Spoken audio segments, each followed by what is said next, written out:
Good morning, everybody. My name is Brandon Doggett, and welcome to the second episode of the second season of The Brief. We have a very kind of short episode and an early one planned today, so let's get right into it.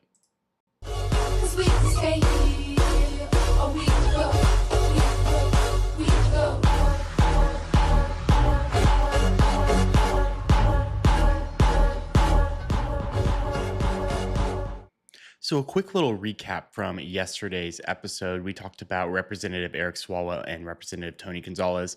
They have both officially resigned. They are no longer members of Congress as of this morning. And also, yesterday, we presented that video of a fifth accuser coming forward. There is, I believe, the Los Angeles DA or the Los Angeles, somebody is investigating that fifth accuser's claim from that press conference yesterday. And so we'll continue to keep you guys updated if anything new comes from that story. Also, some programming here. Excuse me. There will not be a BDN War Room episode today due to scheduling conflicts. However, tomorrow we will be back again right after this show like we normally do. That's the plan, is right after the show. It would normally be there. Just today we have a scheduling conflict that we're not able to get through or get to the BDN War Room. Excuse me. The first story that I want to present to you guys today, very interesting. This happened yesterday at the University of Georgia in Athens, UGA.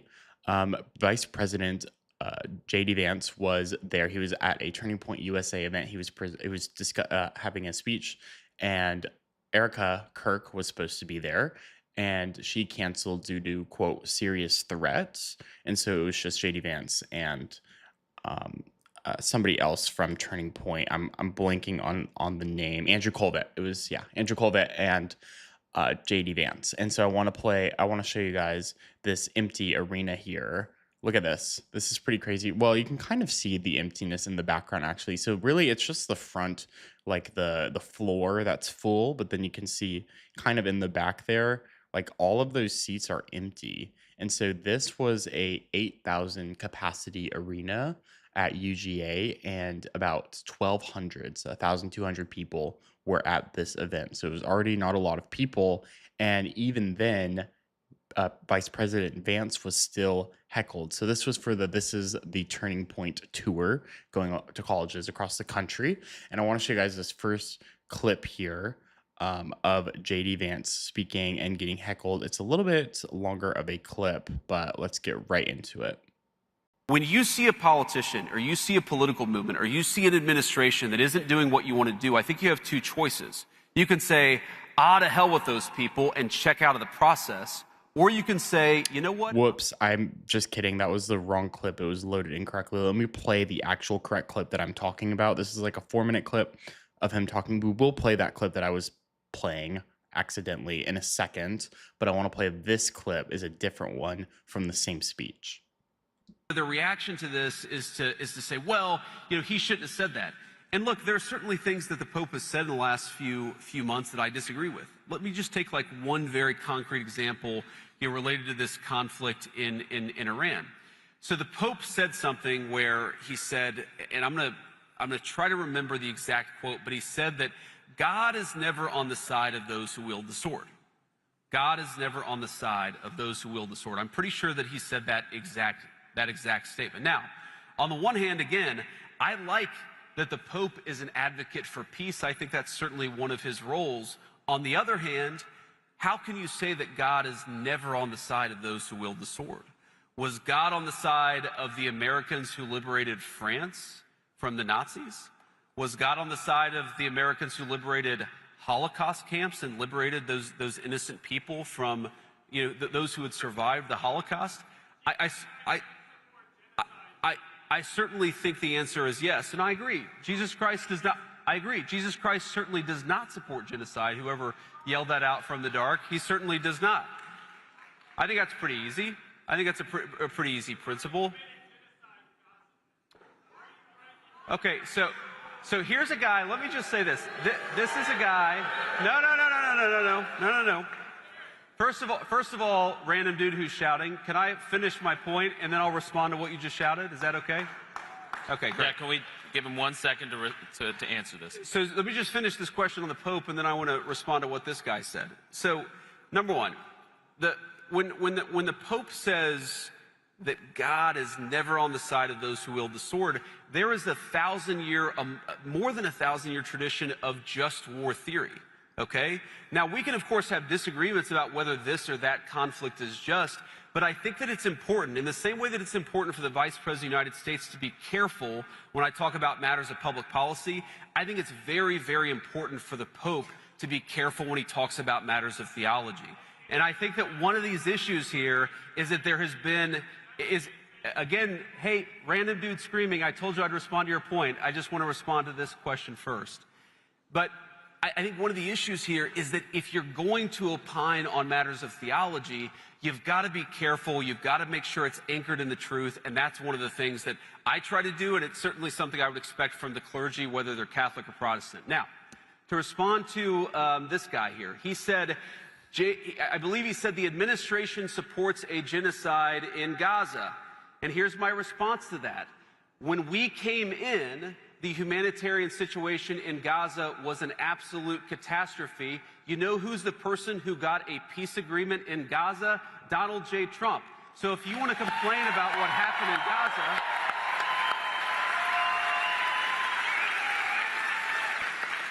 so if you want, sir, to complain about what happened in Gaza, why don't you complain about Joe Biden and the last administration? We're the administration that solved that problem.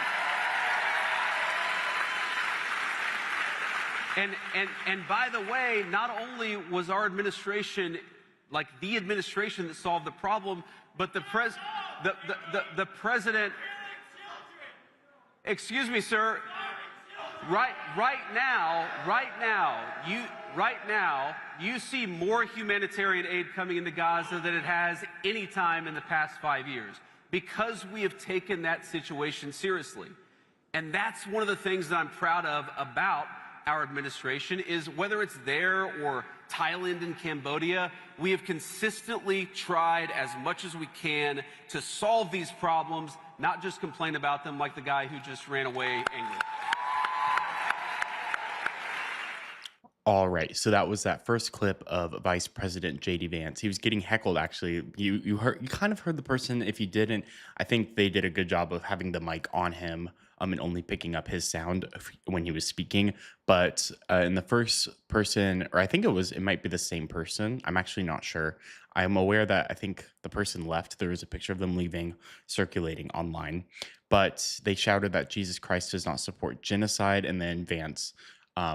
He was discussing the Pope, and then he responded by saying that, yes, Jesus does not support genocide. And so maybe that shows kind of his belief on what, if it is a genocide, isn't. Maybe he doesn't believe it's a genocide because he agrees that Jesus Christ wouldn't support it or doesn't support a genocide. Also saying that you're killing children, you're bombing children.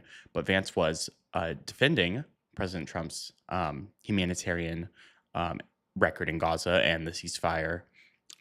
We have consistently tried to solve these problems, not just complain about them like the guy who just ran away. That was the last kind of sentence that he said before the end of that clip there. The second clip that I accidentally showed y'all first, that I meant to show y'all now, is Vice President Vance admitting that young voters do not like the policy in the Middle East. And I'm going to discuss why this is important in a second, right after I show you guys that clip. When you see a politician, or you see a political movement, or you see an administration that isn't doing what you want to do, I think you have two choices. You can say, to hell with those people, and check out of the process. Or you can say, you know what, I'm going to get more involved. I'm going to make my voice heard even more. I'm going to pressure that administration to do exactly what I want them to do, because they got my vote, they earned my vote, but they can't take it for granted. And I've seen some of this, on various issues. Like for example, I recognize that a lot of young voters don't love the policy that we have in the Middle East. Okay, I understand that. All right, so he says that he understands that the young voters do not like the policy that we have going on in the Middle East. And this is important. It's a rare concession, that an agreement that from the administration or a member of the administration, that, hey, yeah, there is a large majority of the population that does not agree with what we're doing in the Middle East. That's the first time they've kind of done that since the war started 7 weeks ago. And I also had some analysis from this too, something that I kind of thought, and this to me just sounds like 2028. This just screams 2028 to me because I think that him trying to agree with the younger population or trying to at least be relatable to the younger population is at least him gearing up to have their support or at least grow a base to build that foundation and base before he announces an official 2028 run for president. I think this is very, very much a premeditated thing that this was definitely planned. In my opinion, this is just my opinion, my analysis. That is how I saw him trying to be relatable. It's kind of reminiscent on how Kamala Harris attempted to do so in the 100 and what 107 103 days that she had to run her campaign after Joe Biden dropped out of the race in 2024, July 21st, 2024. I remember that exact day actually because I texted my parents 3 days before on July 18th, 2024. And this is when I was just starting to get into my getting into politics really and learning about it and my researching. And I said in a text on July 18th, 2024, that Joe Biden will drop out by July 21st, on or by. I think I said that. And that was correct. I ended up getting the date correct to the day, actually, because I'm just like that. And that day is very, very, I remember that day a lot. It's stuck in my memory because I predicted that right. And so back to this, that this whole speech kind of reminds me of what Kamala Harris was trying to do in that short amount of time. But now they have 2 years, 2.5 years to get that whole messaging and that base formed and all of that. So it's very interesting to see that coming to light. I'm going to take a quick break here, and then we'll be right back after the break. We're going to talk about Italy's prime minister. We're also going to talk about the International Monetary Fund and the World Economic Outlook, and which I just started learning about. I actually didn't know much about that. Also, we're going to talk about Americans actually growing fonder of China. They seem to be liking China. There's some new data from the Pew Research Center. And also, we have a tiny little update on our Alex Cooper and Alex Earl story. We will be right back after a quick break.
All right, you guys, welcome back from the break. We are back. The first thing that we are going to discuss is this story coming out of Italy. So, Prime Minister of Italy, Giorgia Meloni, and President Trump are beefing right now because basically they are allies first and foremost. They have always been allies for a long time, and Meloni supported Trump even when your other European leaders did not. But this was triggered by two events. The first being this post that President Trump made to Truth Social, maybe the other day, yesterday or the day before that, if I can find it. There it is. Okay.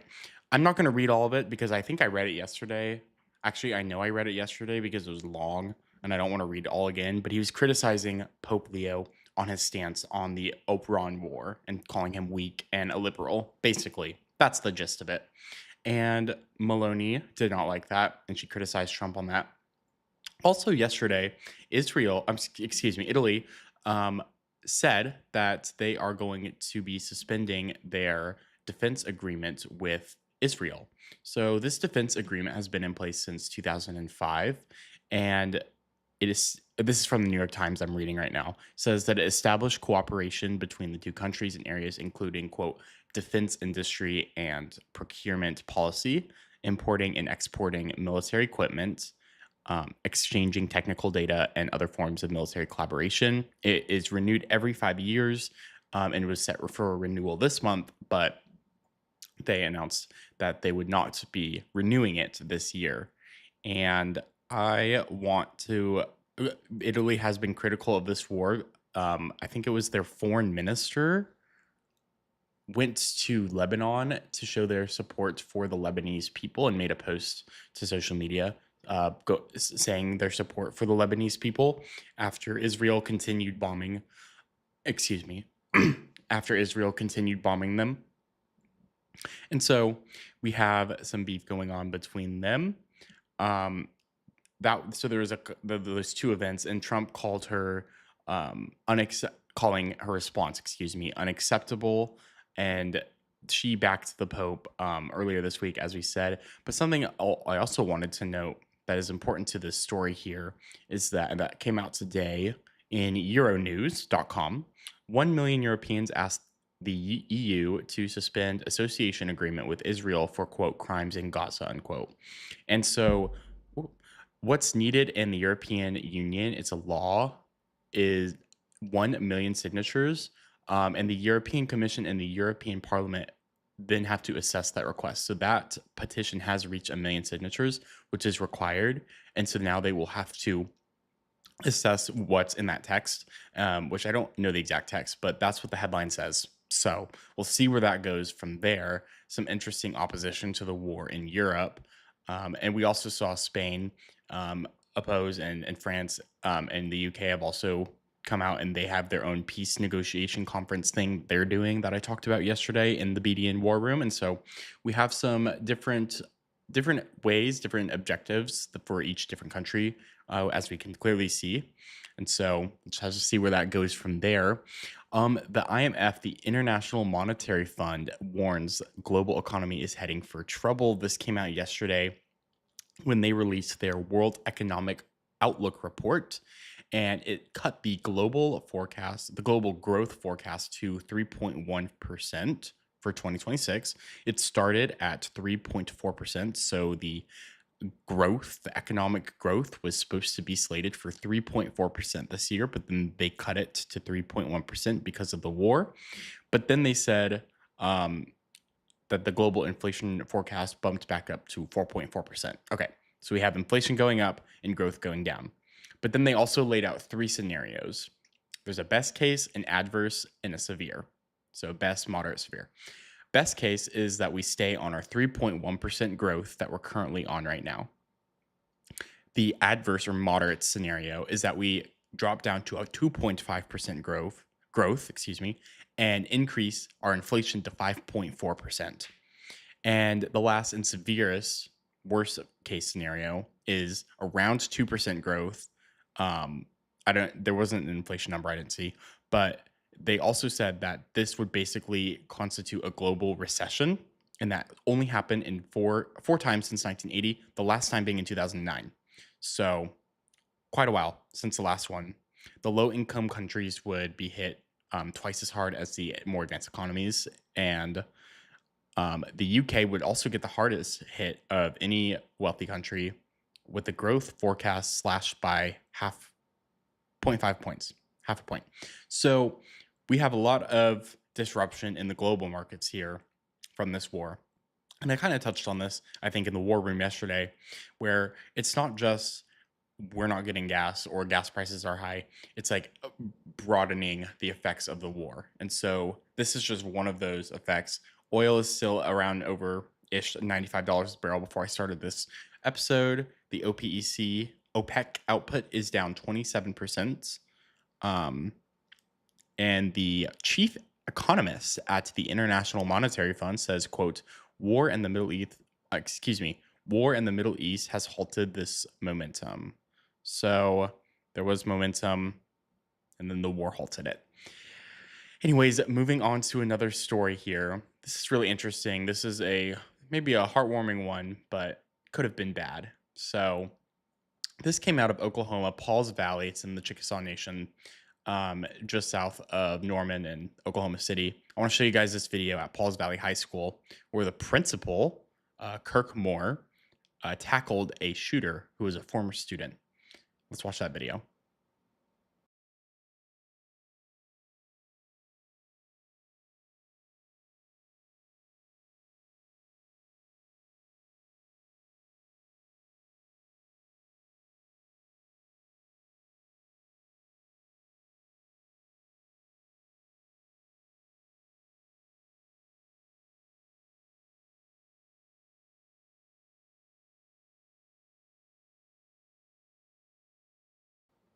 Yeah, absolutely incredible video. He's just holding him down there, um, while the other guy grabs the weapon from him, and what could have been just an absolutely awful scenario.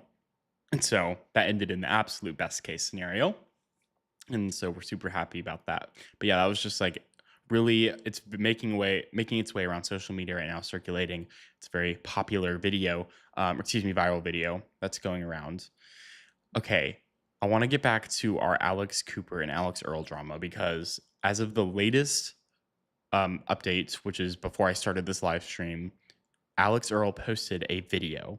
It was a video recorded by her friends of her getting woken up, I believe on Sunday or Monday. I don't know when. And then they're playing the Alex Cooper video. And so we can kind of see a reaction. It's kind of hard to tell, and it's a weird video, but I'm going to show it to you guys anyway because it's all we have, and it's the only update we have. But then I'm going to talk a little bit about why I think it's a PR stunt right after the video.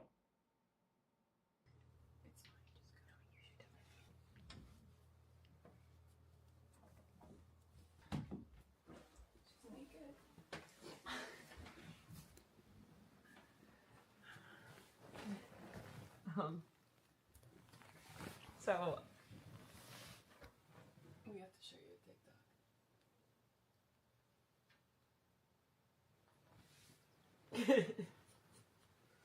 Hey guys. I don't usually address this kind of stuff because Is it funny? it feels like a waste of time, and honestly, No. it's embarrassing to participate in this. Other people, and just say it yourself. What's the beef? Okay. I'm really. Are you okay? Guys, my fucking place. Wait, that just literally made my whole day. Yeah. So that's all we have on Alex Cooper and Alex Earl as of today, right now. But I think on Wednesdays, Alex Cooper releases her Call Her Daddy episodes, if I'm not mistaken. And today is Wednesday. And so we may be getting an episode. This could be an entire PR stunt that literally the entire world has fallen for, including myself, who's, I would say, quite a critical thinker. I mean, I guess the possibility of it being a PR stunt did come into my mind, but I was just like, this is so interesting. I have to at least talk about it. And that's why I discussed it yesterday. So we don't really know what's going to happen. We're not entirely sure what this feud is. Maybe Alex Earl will pop up on Alex Cooper's podcast today or whenever that episode's released. We actually don't know. But if that happens, I'm sure there will be something juicy, and y'all know I will definitely cover it when that happens. Moving on to our final story today. I told you guys this is going to be a little bit of a short episode, but uh, like I said, scheduling conflicts, and so we've had to cut things short and move it earlier today. However, this new Pew Research Center survey dropped yesterday after I got off the air, and Americans are growing fonder of China. Let's take a look at this graph here. Actually, first, I want to tell you guys about the data first, the variables. So they surveyed 8,500 plus adults in January and March, and so this was this year. And then in 2023, they did the same thing. But they do this every year, but they're comparing the data to 2023 because that's when it was like at its lowest approval of China. So in 2023, 14% Americans had a favorable view of China. That's nearly doubled to 27%. Like I said, let's take a look at this graph here. Okay, so what we're looking at is a graph from the Pew Research Center, and it says most Americans have an unfavorable view of China, but positive views are increasing. So it says percent of adults who have a blank opinion of China. And so our green is our favorable and our blue is our unfavorable. So let's take a look. You see at the top, kind of right there, it says American Trends Panel. So right there, right, that line going down is about 2023. So we can see that low point at the very bottom there of the favorability, and then it starts to increase. So that's at 14% in 2023, and then it increases to 27% 2026. The unfavorability rating is also going down. I believe I can't tell what number it's at. Let me see if I can pull up the data on my end. If I have the website still up, I don't think I do. So I can't get that exact number, but the unfavorability rating is going down. Fewer Americans are calling China an enemy compared to last year, though most still see it as a major competitor, which makes sense. Other countries are not enemies, but are competitors. Attitudes toward Xi Jinping are softening. 17% now voice confidence in him on world affairs, more than double from 2023, which is very interesting because confidence in President Trump's China policy is slipping, dropping 6 points since last year. Let's take a look at this graph here. Just kidding. That was the wrong graph. This one here. Americans are growing less confident in Trump's handling of China.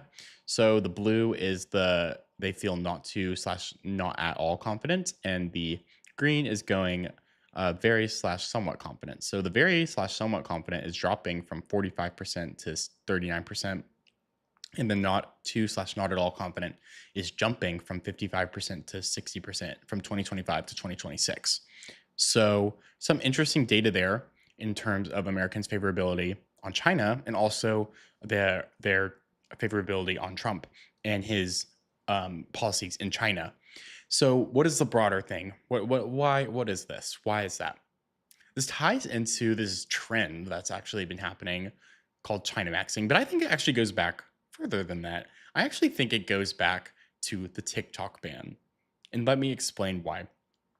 When the TikTok ban happened in 2025 in January, for like a day, less than a day, people were going to this app called Red Notes, which is a Chinese owned app. And people on TikTok were saying that did not care if China had their data. They just loved TikTok so much they didn't want it to go.